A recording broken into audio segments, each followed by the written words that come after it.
ஸ்ரீ தேவி பாகவதம் 294ஆம் பகுதி. கௌண பஸ்மம் விபூதி.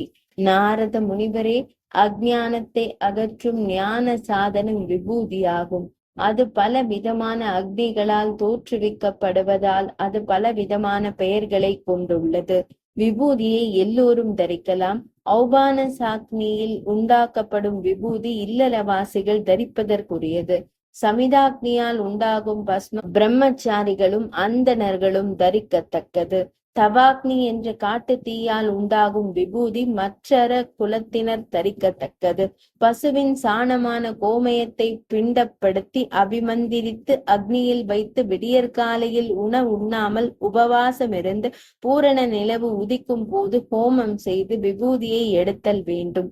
பின் தனது பாதங்களை சுத்தம் செய்து விபூதியை எடுத்து அக்னி ரீதி முதலான மந்திரங்களை ஓதி தலை முதல் பாதம் வரையான அங்கங்களை துடைத்து பின்பு பிரணவத்தோடு சிவ மந்திரத்தை ஜபித்து திரிபுண்டரகம் தரித்து சிவ பாவனை செய்தல் வேண்டும். சகல சம்பத்துக்களும் விருத்தி அடையவும் சுகத்தையும் மங்களத்தையும் தரவுமே விபூதியை தரிப்பர். 294ஆம் பகுதி நிறைவடைந்தது.